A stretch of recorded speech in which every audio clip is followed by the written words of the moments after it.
Welcome to Primetime, everybody. This is episode 14 as we continue our Netflix month, as I'm calling it, because we've been talking about Netflix shows for a while. This is the season 3 recap of Stranger Things. We are doing season 4 next week, and then we are doing Midnight Mass the week after. So I'm super excited to kick this off. I'm your host, Hunter Chambers. I'm from my co-host, as always, Chad and Kerri. How's it going, guys? Pretty good. Going great. Excited to talk some Stranger Things. Yeah. Yes. So on my rewatch of season 3, it might be my favorite season. There is so much that It's mine happens too. Yeah. when it comes to like just the overarching storyline and how the characters have developed so much, and that's kind of what I'm seeing in the first few episodes of season 4 as well, which we'll talk about next week. It just seems like they went from kids playing a game to developing more of a teenager mindset going into this season, which I can really appreciate. So let's do our non-spoiler thoughts on season 3, and then we can go into more of our detailed plot-based spoiler talk. So as you guys know, I just gave mine. I think it's probably the best out of the 3 seasons we've watched. So guys, whoever wants to start, you go ahead. Yeah, I mean, season 3 I think is fantastic. I think it's also my favorite season. Maybe even including season 4. I mean, we'll get there. I think it's hard to tell because, like, I know you haven't finished season 4 yet, but we also haven't technically because there's still 2 more episodes to air. Yeah. So I think depending on how those 2 episodes go, my feelings could change, but currently season 3 is still, I think, the best because there's so many different like arcs. I won't specify who because we're not getting into spoilers, but I do love how some characters move on to, post high school.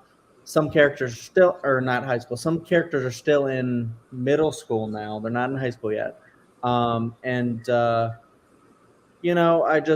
love. It's hard to do without spoilers here because there's a lot. I feel like this season in general is starts to get a little more scarier. I think, or a little scarier. I think. It's definitely the grossest one, I think. But I love like a lot of the relationships that are built, new characters that show up, like Maya Hawke's character Robin is fantastic in it. I think she's one of the best additions, other than Sadie Sinks' Max. And then I also like the character of Billy as well, which we get a lot more from him in this season. We get a little more development from his character. It's just a really great season. I love how 11 starts to become more of like a, doing like, girl things with her girlfriend Max, and just having fun and doing stuff like that. And but I'll talk more about it in the spoiler section. Kerri? Yeah. I really love this season as well. I think it comes. I think it's my second favorite overall. I still think season 1's my favorite, just like how tight and compelling the storyline was in season 1. But season 3 is definitely my second favorite, and I think it's fantastic. Like, I don't know, they kind of found a great new way to keep developing the overall story, bringing back certain elements maybe of the villains from the prior season. And then I think the relationships that season 3 highlights are fantastic. We get to see 11 and Hopper, their relationship has kind of matured a little bit. We get to see 11 and Mike's relationship also mature a little bit. And Steve and Robin, like Chad said, the character of Robin, I think, is one of the best additions to the series. And her and Steve's relationship is really fantastic. And we get to see a lot more from, oh my God, Erica. I love Erica. And I love, and who else?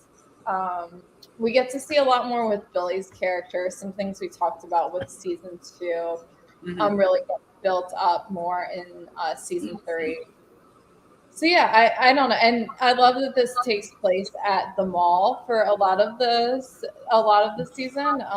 It's just a really fun little placement, especially for the time period, the 80s, and kind of looking back at that with nostalgia. And I think, like Chad said as well, we get to see 11 and Max's relationship develop, and that is super fun. And it's great to see 11 just interact with a girl her own age and, kind of make a friend outside of Mike and Mike's. Yeah. Yeah. Yep. So going into, I guess, more spoiler talk, since Kerri brought up Erica probably has one of my favorite lines of the season when Dustin asked her, do you love America? She goes, you can't spell America without Erica. Yep. Love that line so much.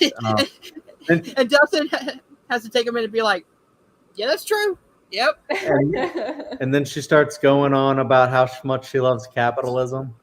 And ice cream. I love how free ice cream for life. And then she calls the plan child endangerment. Yeah. That's right. There's so much great comedy from Erica. There's so much great comedy from Erica in this season, and it just kind of takes her as this side character you don't even really think about to one of the best characters that you absolutely adore. Just because she's so sassy and hilarious, but then you also get kind of a little bit of an arc from her because she's kind of scared. She's always calling people nerds and stuff like that, and then she's kind of secretly scared. a nerd. She's secretly a nerd, and she's scared to let that come out for some reason. It's I guess back in the 80s, people were mostly put down for being nerds and stuff like that. There's a big fandom culture nowadays, so it's more accepted. But back then, it wasn't as. And Dustin, as people make fun of him, whatever, he is a nerd. He's totally unapologetically a nerd, and he's accepting of himself as a nerd. And he even helps Erica find that out about herself. And I think that's fantastic when the mind flayer in your house or something. Yeah, when they're trying to stop the fan, and basically he's like, wait a second, you have a My Little Pony backpack. And you're a meth, you're a nerd. And then he goes on about how much he knows about My Little Pony, and she's like, why do you know so much about it? I'm a nerd. Exactly. Or 11 has a really, there's technical issues, but when 11 dumps Mike, she just says, I'm dumping your ass. I dump your ass. I love that line. I say it all the time. Yeah. Oh my God. There are so many quotable lines in this season in particular where they're either funny or they're really, really emotional. When Mike is going on and on about using 11, he goes, because I don't want anything to happen to her because I love her. And then everyone just pauses. Yeah. And you're just like, okay. And then you're like, is she there? Did she hear that? And then at the end you realize, oh no, she did hear it. It's a very interesting dynamic with 11 and Mike because, you have the whole thing with Hopper, and he's, I think Kerri talked about this before, where he's so super protective over 11 because almost overprotective because, of what happened to his daughter. So he's his whole character is just to be angry, when the door's not open at least an inch or whatever, 3 inches. There you go. And stuff like that. And then he goes as far as to basically, tell Mike not to, see her. Like he wants to do this whole like letter thing where he writes a letter and then kind of like reads it out and, tries to get his feelings out that way, because it's hard for him to just express himself. This isn't This Is Us or anything like that, where he can just lay out a speech, because that's the type of person he is. And there's a lot of people that are like this, where they can't just get their emotions and thoughts out to express how they feel. And then it turns into a whole emotional thing later, because the spoiler ending. section, where Hopper has to basically sacrifice himself because he can't get out in time for her to turn the keys, before exploding the thing that's going to rip open the Upside Down again. And then later she discovers the letter that he had wrote and hid, and then 11 finally reads it, and it's such an emotional moment, because you think Hopper's gone, and for good, and yeah, so Yeah, and I like 11. the. Okay, go ahead. No, go ahead. Speaking on the letter, I like how it was emotional, but then he also has one funny line where he's like, "Please, for the love of God, for your old dad, keep the door open 3 inches." because that was what he was going to say, like, going forward. But Kerri, go ahead. yeah, yeah, Kerri, what you had a thought? Oh yeah. Well, and 11 also thinks that everyone thinks Hopper is gone for good at the end of season 3. So it is just like devastating, because you're seeing how the regardless of what you as the viewer think whether or not Hopper is actually dead, the characters think he's dead, and so you still are feeling all of those emotions, For sure. And feeling sorry for what they're going through. Yeah, It's really effective the way they I don't know, just like that letter, and then the Byers family and 11 all moving. It is like really a devastating end to that season. yeah, and then with the going straight to the ending with the Heroes song that they play, and it's actually the Peter Gabriel version. Very beautiful song, and I love when they play songs like that at like kind of melancholic endings. And another great example is The Perks of Being a Wallflower uses that song in a fantastic way. But Yeah, we got to get this out of the way. Susie and Dustin are amazing. So that moment is probably my favorite moment out of all of Stranger Things. It's so cheesy, but it's so good. It's the never-ending story moment. I've watched this moment a lot, just the clip of it, like on YouTube, just about like him being like, "Oh, you need to help us. We need to get that number sequence. I can't remember it." And she's like, "This is something you should know." And then she's like, "But in order for me to give it to you, I want to hear it." And then he's like, "We'll do that later." We'll do that. It's like, "No, I want it now." and then you realize that it's traveling to all. It's what? It's traveling to all the different walkie-talkies, so everybody can hear it. Yeah. And so like you get this fantastic sequence where he just starts singing, and then the look that you get as soon as he starts from Erica, where she's like, "What the hell is going on right now?" And then it turns into, and then it turns halfway through is like, "Are we seriously doing this?" And then it turns straight up into a music video, and just to seeing including Hopper, all of the reactions of people like, "What's going on right now?" And then the funniest moment to me on a second rewatch up and down, is as the song is going on. The funniest part to me on a rewatch is you see Nancy and the kids riding in the car with the mind flare behind them, and you hear the Never Ending Story song. So it's they're singing, and then there's a monster attacking them in a car from behind. Yeah, it's so funny the way it's shot like that. Yeah, it's a cool like little contrast there about like a fun song, but there's an imminent threat behind them. Yeah, But yeah, I also like absolutely how adore sorry, that go ahead. part. Go ahead. Yeah, I actually love how they kind of tricked us because I wasn't sure when I first watched it if Susie was real or not, or if Dustin was just making her Yeah. up. And then you realize, oh my God, she's real at the end. You're just like, yes, like yes, like it actually worked for Dustin. Yeah, it's Dusty Bun and Susie Poo. Oh my God. Oh my Dusty. Yeah. Yeah, I love her introduction as a character. That was a bit of a kind of a spoiler, so that's why I didn't bring it up initially. But I'm glad you brought her up because it's so great. I just think like the whole invading the Russian underground underneath the freaking mall that's new, like this new mall. I love the addition, by the way, of the mall itself because I feel like that's such a great 80s culture, like, iconic like stamp on 80s culture. It's like people went to the mall. That was like a big new thing about the 80s was the mall. And we have them now, but they're not as like kind of big as they were then.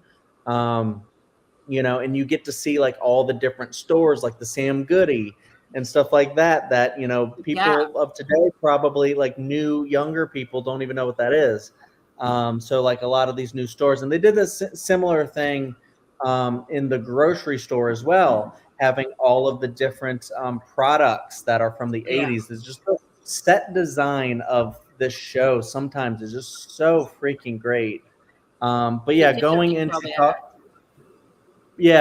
into talking about the underground Russian base underneath the mall is just kind of insane. And I just love the sequence that they have of them basically infiltrating this thing. Kerri, you want to say anything? Yeah, it's a really fun sequence. And it's mostly, the Scoops Troop, as they come to be known. They're just trying to figure out this Russian code and see what the Russians are hiding. And then they wind up getting stuck in what turns into an elevator and getting down into the Russian space. It's really fun how they wind up escaping, and basically Erica leads the escape. She just gets like, her like cattle prod and Dustin managed to rescue Steve and Robin. Mm-hmm. So that it is a really fun sequence, and it keeps things really exciting. I think, a lot of season 3, we see the characters divided up kind of, especially in those last 3 or 4 episodes. And I think it's done really well. I don't think any of these storylines, separate little storylines in season 3, seem boring. Like the Scoops Troop storyline maintains its excitement. And then, the storyline with Mike and Lucas will, also and 11 and so many characters. So many characters. And Max, they're all like hunting Billy and trying to figure out the Mind Flayer's motives. So you do really have these 2 distinct storylines going on, and they're both.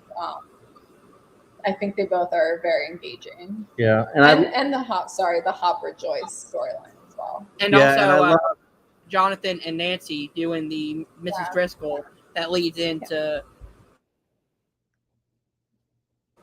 tying in with everything. Sorry. Yeah, and I love I don't love, but I love, but also don't love the very stressful scenes where you actually get to see like Steve and Robin kind of being tortured, mostly Steve. I'm like, oh my God, like, are they actually going to kill Steve? This is insane. It gets like actually really intense. They bring out pliers, and I'm like, oh no, what are they going to do to this man? It's like, are they going to rip his fingernails out or something like that? It's like insane. They were going to. Yeah. You're just like, but shit, man. I love just like that. That's just such a perfect way for them. And then they get like drugged and all this stuff. And so just like, that's like kind of like a perfect way to see Steve and Robin kind of bond more. And then you think maybe this is going to turn into a big like romantic venture for Steve. Like he's not with Nancy anymore.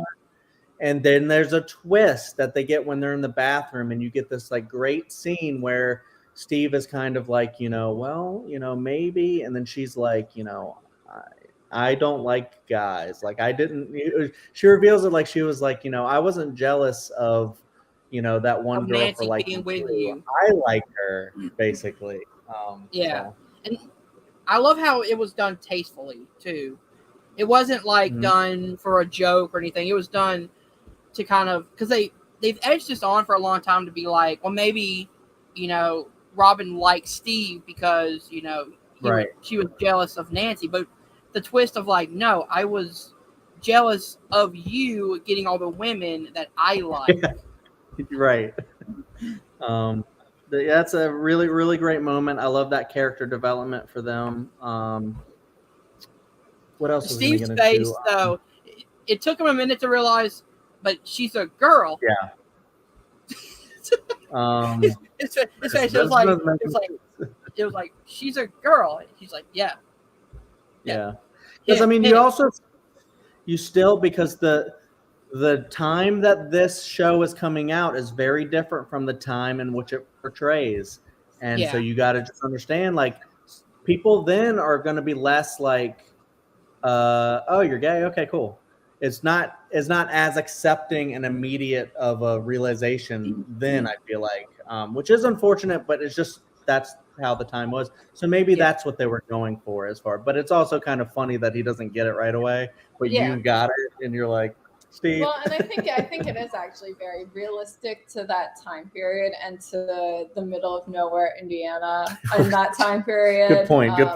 But I think, like you said, Hunter, it was great that they did it tastefully, and they did it, in a way, like, Steve's not a jerk. He's like, it takes him a minute to, like, process what he's hearing, but then he's like totally cool with it and starts making jokes. What's great is he immediately breaks the ice, like breaks the awkwardness by making fun of the girl's singing voice. She sounds like a puppet.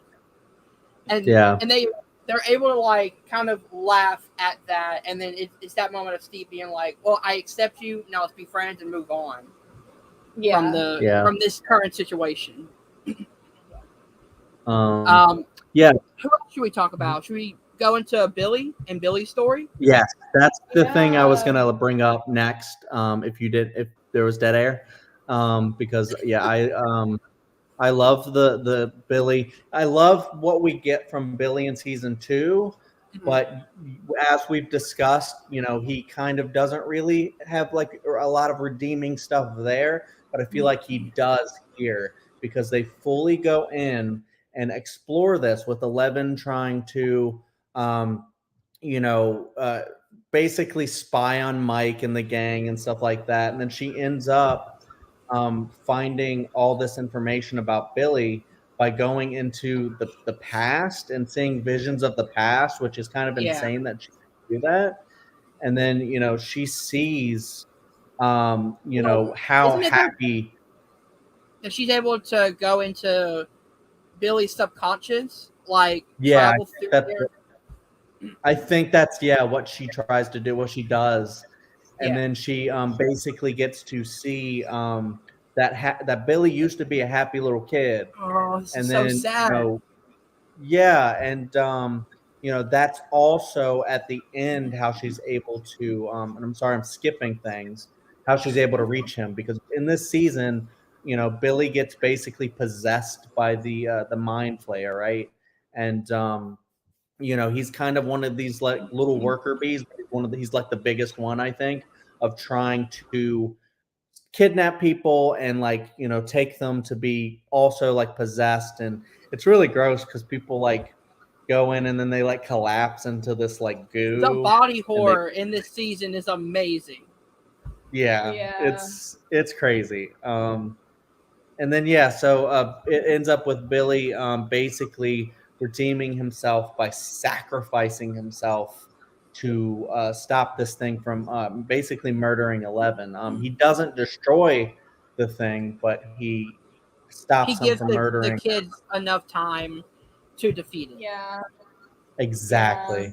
And it's very, very sad. It's weird. I remember when this first came out and we're watching this, we're like, oh my God, because Billy's not a character you love immediately. And then I feel like this arc in the show makes you kind of love Billy. It's kind of like, Bob in season 2, where Bob is kind of like a whatever character in the beginning. He's kind of funny and cute a little bit, the way he, just a regular guy that works at Radio Shack. And then he sacrifices himself for the good of, everyone else to survive. Yeah, on a rewatch of season 3, I think I'm going to counteract myself from last episode and be like, I love the redemption of Billy, and I see where, especially in the scenes on the beaches and the flashes of his life, I see why he acts the way he does in season 2 more clearly, because I forgot that beach scene was a thing in this season until I saw it again, and I was like, oh, that's a great scene, because it gives you details that you wouldn't really notice, like his mom walking out on him and his dad just being a complete asshole to him and just like beating him down the entire time. And you see what led up to season 2 Billy, and then at the end it's a really good redemption arc for him. Yeah. You have any thoughts on Billy? Yeah, I don't know. It, like you guys said, it was just a really great redemption arc for him, and for him to be able to kind of 11 to be able to reach him and break the spell of the Mind Flayer. And when that spell is broken, he recognizes that 11 like helped him in that way, and he recognizes, she's able to get through to him, and because of that, he could just like come back to himself and try to run or something, and instead he chooses to sacrifice himself to save 11 and to save the rest of the kids, his sister included.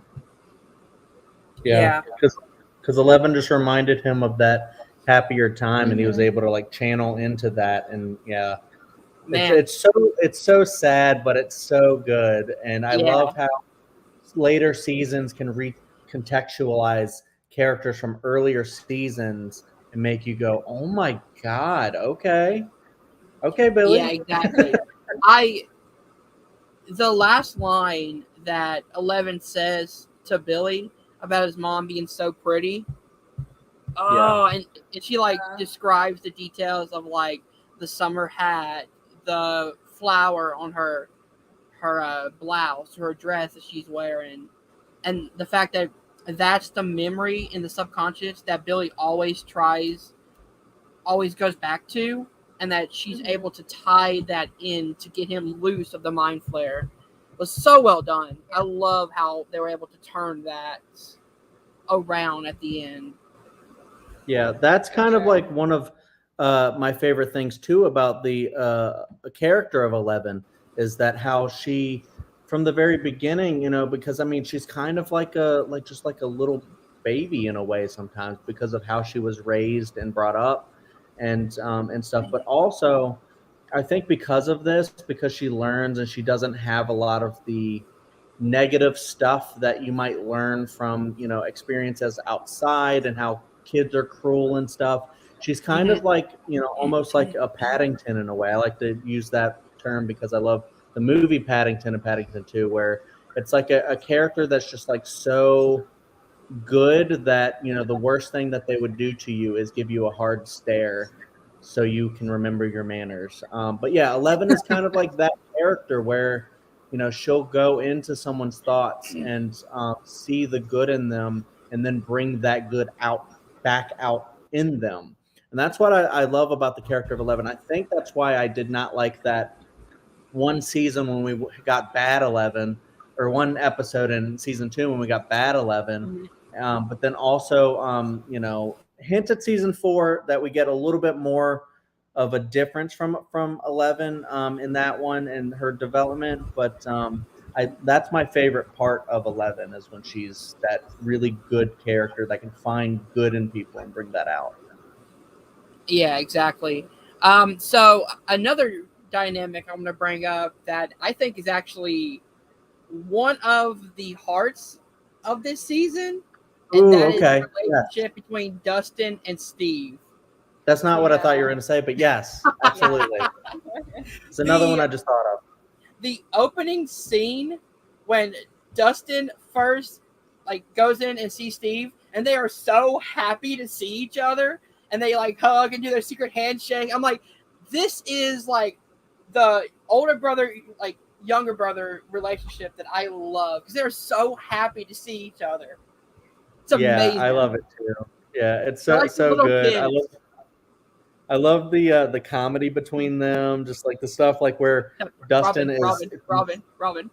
yeah, but what Dustin is convinced that he can like fit inside of this vent, and then he's like, just push me in, touch my ass, I don't care, just Grab my ass. Seems like what he said. yeah, Grab my ass. yeah. There's a Oh lot my of great God. comedy and just stuff from those two, and then the addition of Robin. It's just kind of like a really good. I want to say trio, but then you have Erica, so it's a really good like 4-person team. They make a great team, and they kind of continue that into season 4 as well, which I really enjoy. Yeah, Kerri, thoughts on the Steve and Dustin relationship? Oh yeah, it's fantastic. And I know that was, I think, all of, when we all first watched season 3, I know that was like everyone's big hope was that they were gonna like continue this great relationship between Steve and Dustin that developed in season 2. And they definitely delivered on that. It paid off beautifully. And I like that we get a couple more folk. We get Robin and Erica in the mix as well because it keeps things fresh while still getting to have that great relationship between the two of them.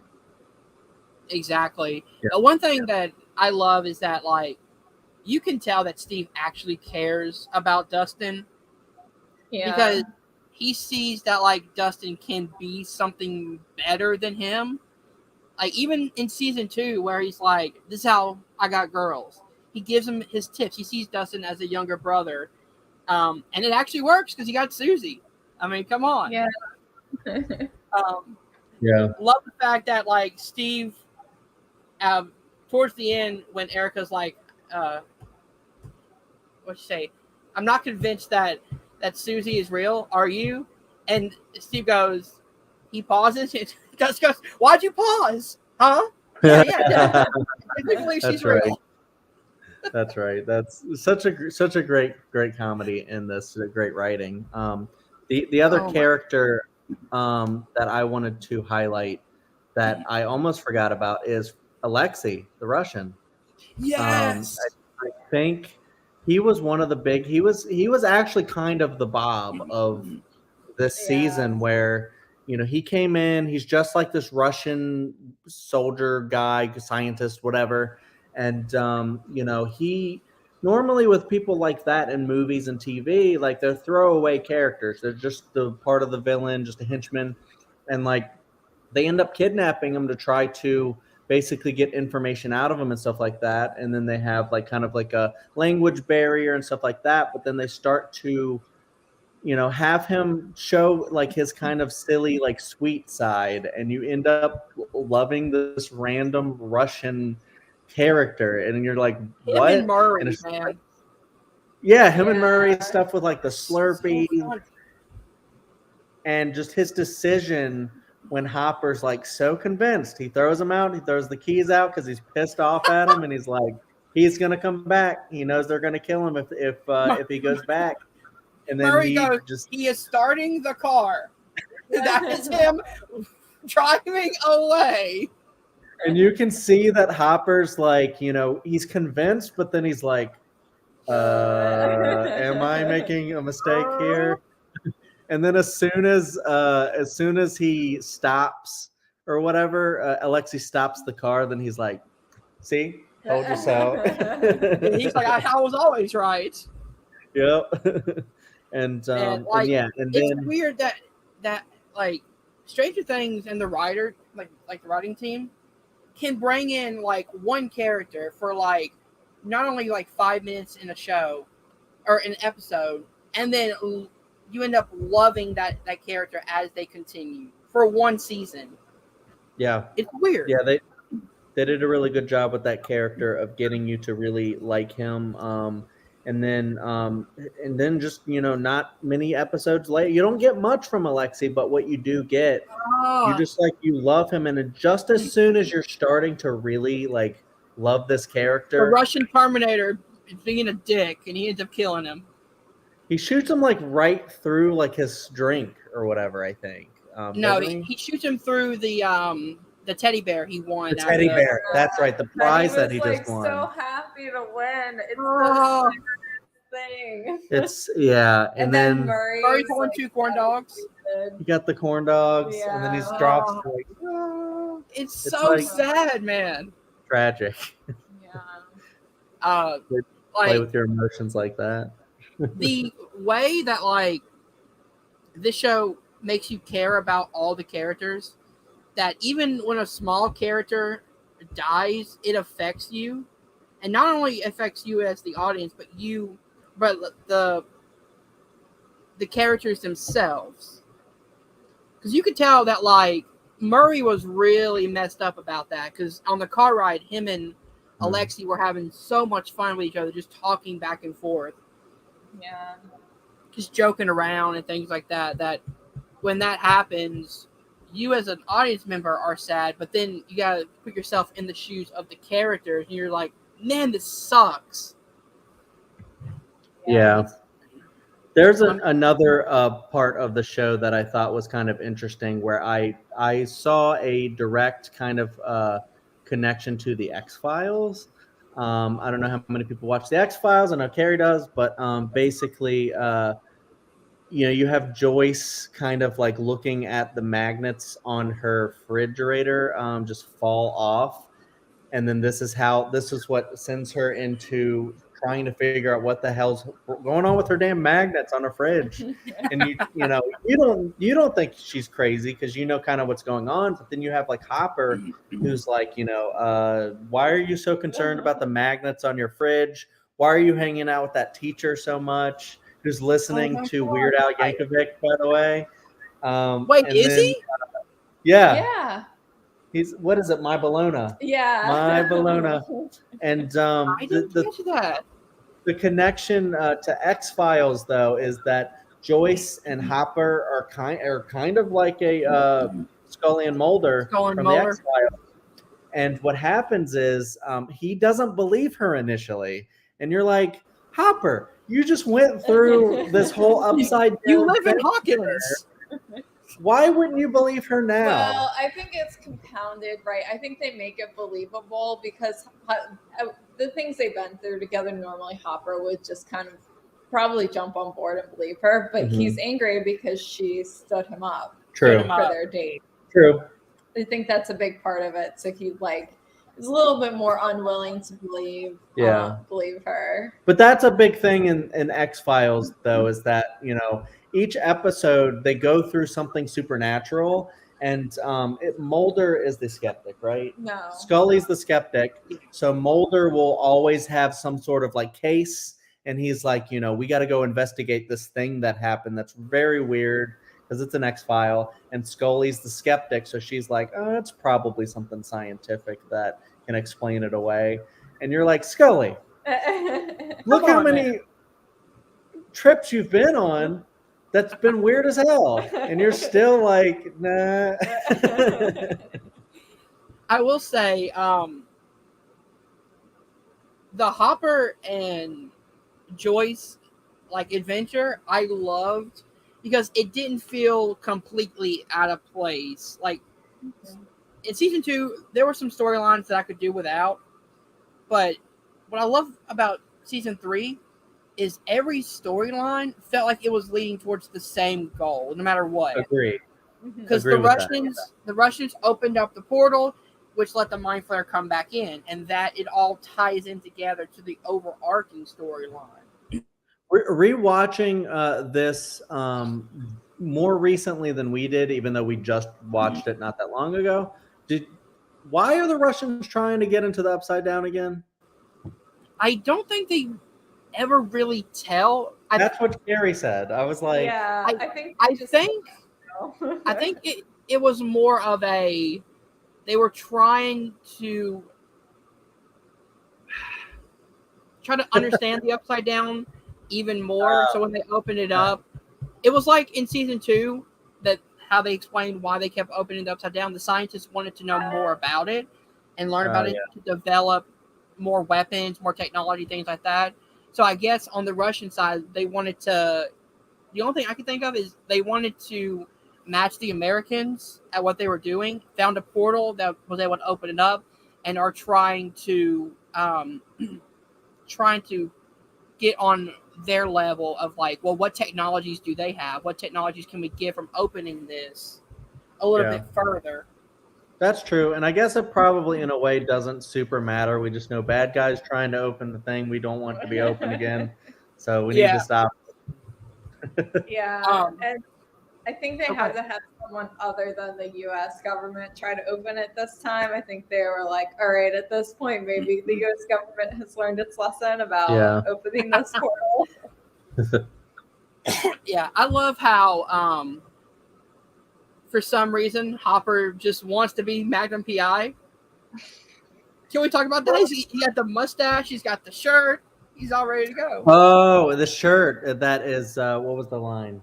The shirt is not iconic. What is it?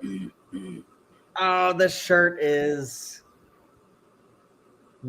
no, it's epic. What is it? Are you talking about like season 4 or something? No, it's something bigger than that. Anyways, it's a great shirt. He and 11 like watch Magnum PI. He's like, oh, I can't go out with you on Fridays because Elle likes to watch Magnum PI. Yep. Oh, the greatest character introduction, Kerri Elwes as the mayor. Fucking amazing to see Kerri Elwes as the mayor. God about him. He is terrible. You hate him. Yeah. It's hard to make you but the greatest, like, Elwes. The first time I saw him, I was like, Kerri Elwes, like the Princess Bride. Saul, yes. Yeah. So apparently, he went from a doctor to a mayor. I don't know how, but he did it. Yeah. Welcome. Thank you for joining us. Thanks. We actually have commenters. Look at that. Nice. Where should we go to next, guys? I think have we covered everything?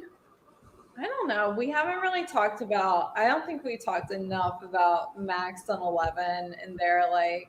Oh right. And like. That's true. I remember that, like, you know, I was getting kind of annoyed at their whole dynamic because I know that that's right, the dynamic between Max and 11 and Mike and 11, because Max is trying to basically, you know, tell Mike that he's just using 11 for, you know, whatever, and like, you know, she is her own person, she can make her own choices and stuff like that. And then later we see that Max starts to kind of do the same thing to 11, and everyone's basically doing this to her.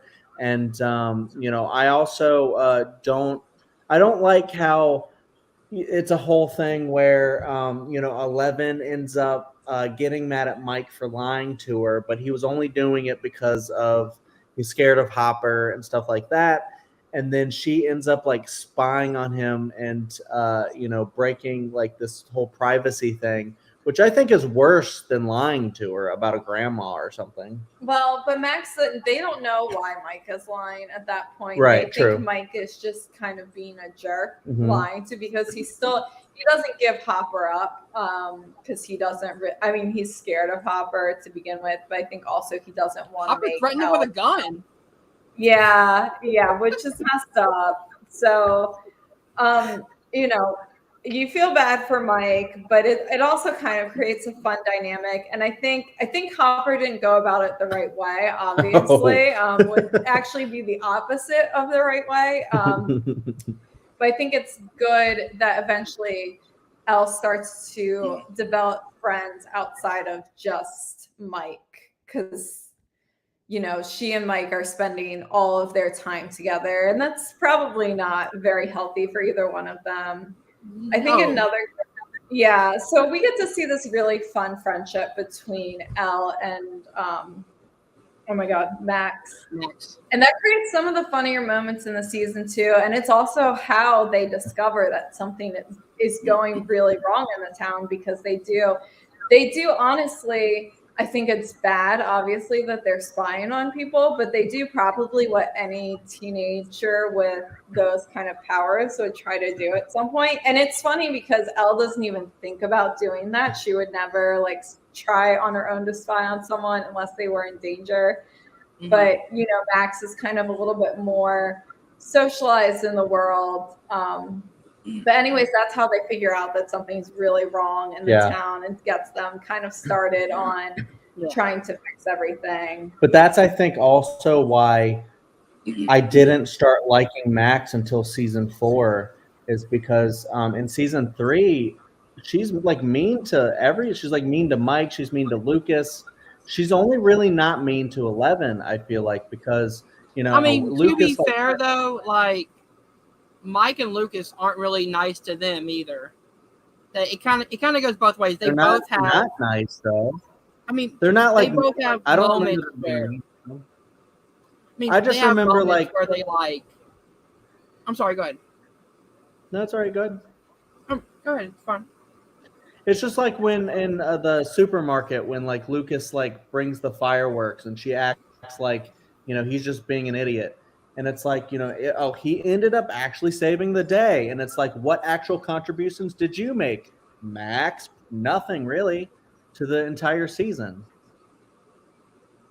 I mean, fair point. I just feel like they're like dumb teenagers, so of course they're both going to make mistakes, like calling Max and 11 different creatures. Yeah, like saying they're like just a different species, like they're completely different creatures. Like that could be seen as disrespecting them behind their backs. Like that's not a cool thing to do either. It kind of goes both ways. Yeah, and I think it's pretty, I think a pretty well mirrors like kind of real life dynamics that would happen. I mean, when you're dumb teenagers, you get into stupid fights over stupid stuff, and you're maybe meaner, to your boyfriend or to your girlfriend than you really should be. And I think a lot of this stuff, like the thing like with Max being like, "Oh, Lucas, you're dumb for getting those fireworks," that's to get a laugh, and it's kind of a cheap way to get a laugh, I'll admit. But then, like you said, Chad, they wind up actually coming in useful. So yeah. Yeah. I don't know. That's just what I remember from Max, but I think she ends up being like a really great character later on. I just remembered that. I was like, oh yeah, I actually did not like Max that much in season 3. I don't know. I like it because she really encourages Elle to find herself. Like Elle is. That's true. Like her personality and individuality. Yeah, true. Yeah. And I think it's good because none of the characters on this show are perfect. Like Max is shown from the beginning of when she comes in season 2. She kind of has a mean streak. She has a habit of trying to, be mean to people, push them away, and that kind of continues throughout the series. And you kind of see her grow away from that, which is good. Just takes her a lot longer than Billy, I think. Fair. But she's not. I will say though. But the dynamic between Max and 11, I love, because as Kerri brought up, it brought out a new side of 11 that we've never seen before.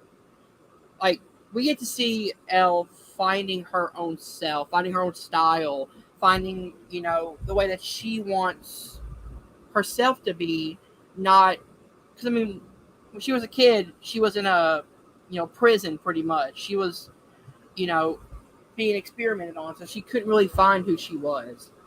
Then, Hopper puts her, pretty much in a prison in season 2, back in the prison, locked in the house. But she still can't be with people her own age. She can't find her style, her own self.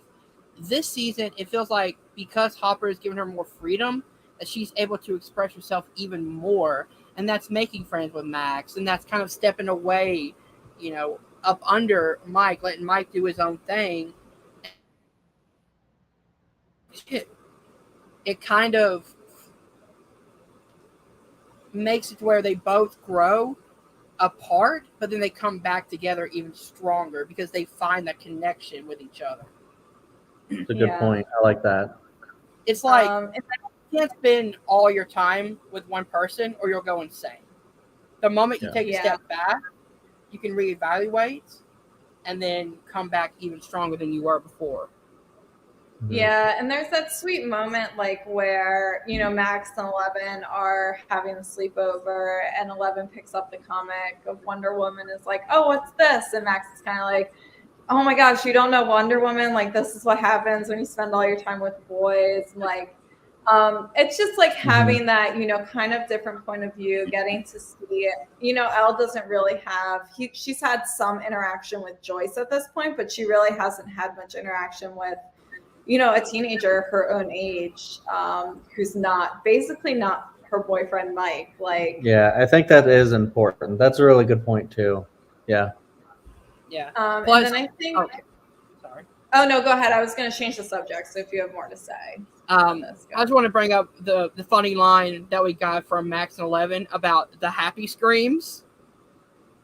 And Lucas's face of like, what is a happy scream? Nope. Forget about it. I don't remember that part. It's so funny. Go ahead and we can go on to the next topic. Yeah, I was just gonna bring up Will. I think Will has like an interesting storyline this season because he's kind of had the rough past couple years, and it seems like he's just not as mature or developing as much as Mike and Lucas. And really, they're separated from Dustin most of the season, so it's really with him and Mike and Lucas, and a little bit with Dustin as well, because Dustin keeps trying to reach out to Susie. That's his big objective. And Will's kind of like, I just want to can't we just have fun and play D&D like we used to?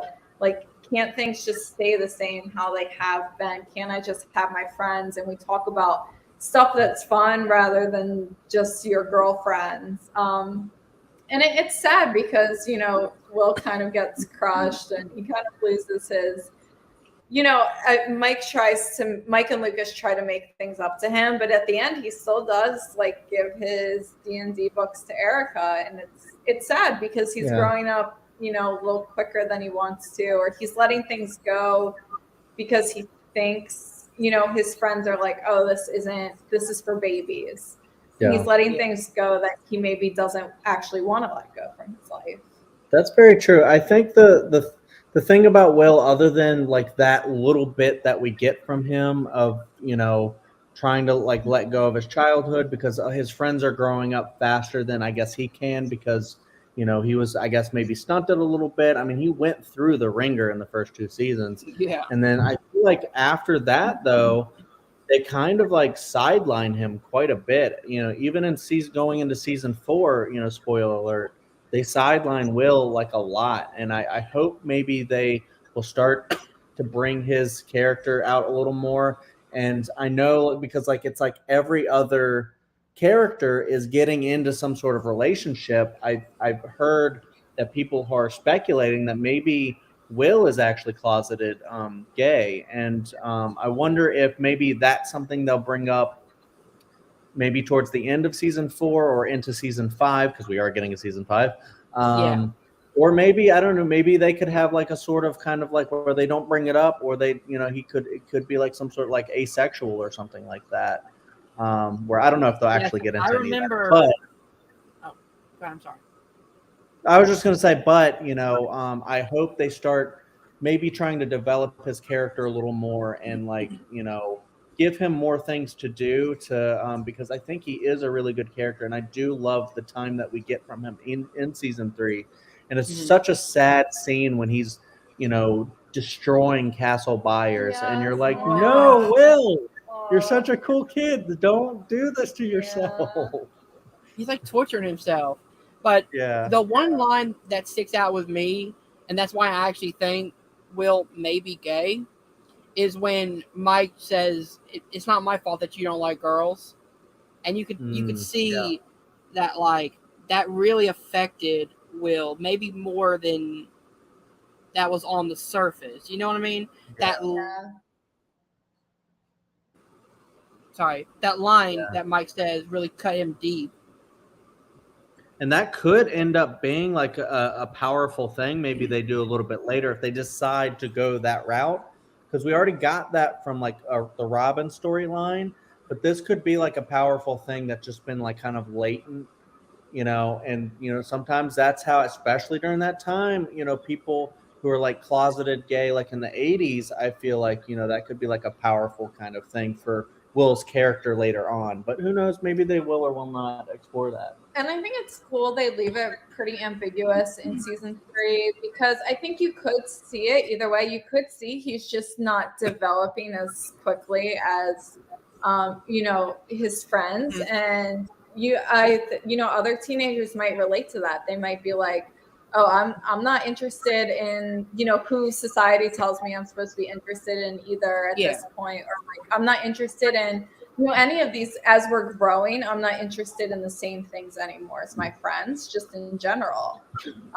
Yeah, that's a great point, Kerri, because we kind of we see a lot of different things in shows, different kind of situations and character motivations. But I like when you get because you have a lot of the times diversity being represented, sexual orientations being more represented in different mediums. But you also get different situations, I feel like, because you get Steve who didn't go to college, decided to work at an ice cream shop, and yet he's kind of happy. And you see that some people decide not to go that route, and they might end up kind of happy anyways, just doing their own little thing, whatever. With Will, maybe some people might relate more to a Will because they didn't like girls like that early, and they just wanted to chill and play D&D. That's a great point, Kerri. Exactly. And if they do decide to go this route, which I've heard some speculation that, again, I'm only on episode 2 of season 4, so I know they keep mentioning a drawing that Will is hiding from people. There's a lot of speculation that could be of Mike. Maybe he's in love with Mike and doesn't really know how to tell it to him, and that's probably why when he said that, it cut him even deeper, because maybe that's when he was starting to develop more than a friend feeling for Mike, and to see Mike kind of twist that dagger could have been even more hurtful to him. That's definitely a really cool speculation, and that would cause an interesting dynamic, I think, if that were to happen, and that would be a really cool kind of callback that you would see oh, well, they kind of planned that, or maybe they didn't, but then they were like, this fits, and it works. Cool. Yeah. Or maybe, I mean, they could do it either way, and as you guys brought up, it's good that they didn't go one way with Will's character. You could see it as maybe he's developing, maybe he'll grow, out of his childish ways a little bit more, or maybe they're planting seeds for maybe he's closeted and maybe he'll come out later on his own terms. Yeah. So just either way with his character, I like that they're not making it just black and white. You have a really cool shade of gray with his character. Is there anyone else that we haven't mentioned? We haven't super talked about Nancy and Jonathan. I was just thinking that as well, because they also go on to jobs afterwards, and you have all of the sexism in the office. And one of my favorite parts of the season 2 is I believe it's only 3, but the 3 times in each episode that Nancy walks in on Jonathan developing photos, and he's like, come on. That's a great joke. By the way, one of the writers of the paper is Gary Busey's son. Yes. Yeah. Yep. Jake. I think his name is Jake Busey. Yeah. Could be wrong. Is it son or his brother? I think it's his son. Okay. But he's the one that gets possessed at the end, and they calls her Nancy Drew. Yeah. Well, they call her Nancy Drew like kind of like the whole time. That's kind of Yeah. like a thing, and it's heartbreaking too because you have like that one kind of like the lead editor or whatever, and you think for a second he might be a good guy, the good one that goes, why don't you guys stop, messing with Nancy? She's just trying to do her job and do it. No, he's an asshole too, He's an and asshole too. and you Yeah. just see kind of like what it was like, what it's still probably sometimes like for women in the workplace to actually have a good idea and like bring it up, and it's like, no, you just do the coffee, just do your job and leave the stories to the guys in the room.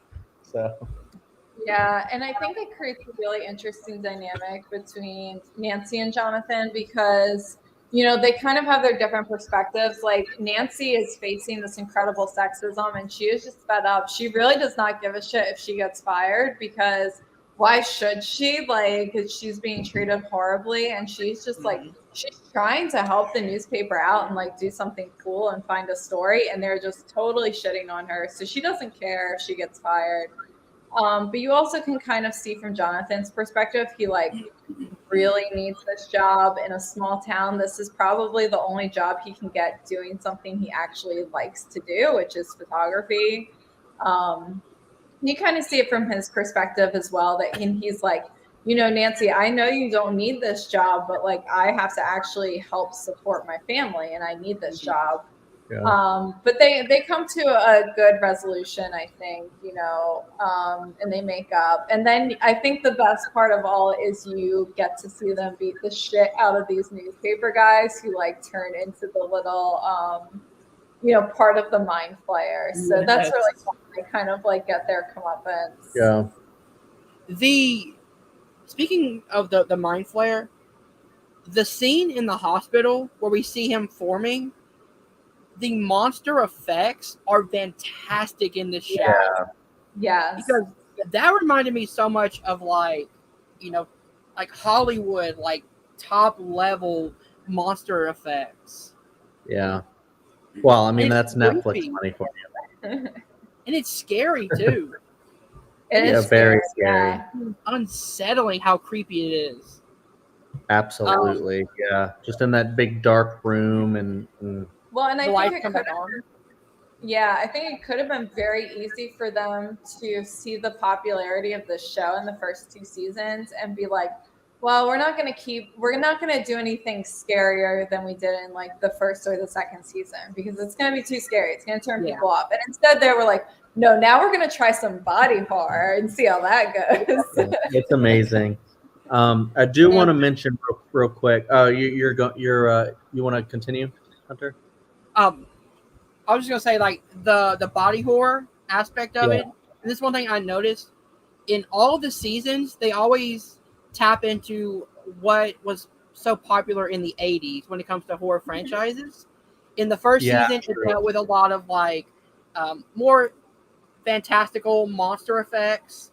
Season 2 was more possession, more almost like an exorcism or like exorcist type homage. Season 3, I get a lot of more of what's it like John Carpenter's The Thing, where it's like the mind flayer is like taking over people's bodies and the big monster creature. The Fly.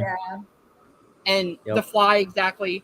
And then from what I've seen this season, they really go in season 4, they're really going into more Nightmare on Elm Street, like the slasher, which I love. So like this is really a love letter to all of 80s horror movies and adventure movies that these people grew up on. You could tell that I actually love that they're sharing the love of 80s horror with all of us.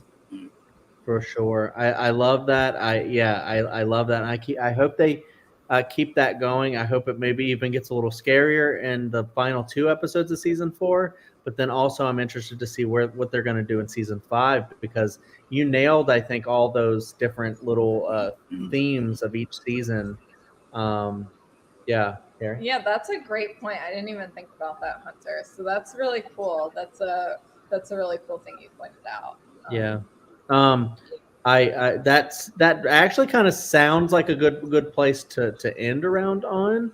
Not saying we could, But I also wanted to throw in, the basically the whole. Well, I don't use super like to use this term, but the whole thirstiness of Nancy's mom and Billy. Oh, but I love this is actually one of my favorite scenes from the season is Karen goes and she's like she gets all dressed up, she's like Yes. ready to go meet Billy, and she's Aw. about to go, and she sees her husband sleeping with Holly on his lap, and she's just like, no, I'm not gonna go. It's so sweet.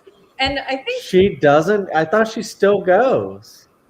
Doesn't No, she she go? doesn't. no, she doesn't go. Okay, and then And then that's she thinks Billy's mad at her because she didn't show up. that's true. I That's think true. though she is actually throughout, and I don't think we touched on this last episode, but she is throughout these 3 seasons. She is like as oblivious as she is to what's happening with her kids.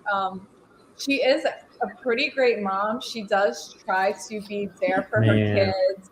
There's so many moments where like Mike or Nancy, they literally just need a hug from someone, and she is there to give them that hug. She's really good about like, not trying to pry too much, but trying to make sure they know that they can talk to her and being there and listening when they do. Like Nancy has a great scene with her in this season where, she's like, yeah, and like, she's talking about being fired and stuff, and how she feels bad for Jonathan. She's like, I don't know where I got this from, and it's from her mom, and she like gives credit to her mom for making her as great as she is. Yeah, and I love how that develops because I remember in season 1, like she's like, I'm here to talk to you, and Nancy just kind of shrugs her off, like, I don't want to talk about it. Yeah, and then like Mike is the same way to her in season 1. Like, like Mike and Nancy are so mean to her for like no reason at all. That's a teenager for you, though. Yep. I feel like we've pretty much covered everything in season 3 that I can think of, at least. I think so. Yeah. If we missed anything, trust me, the people will tell us about it.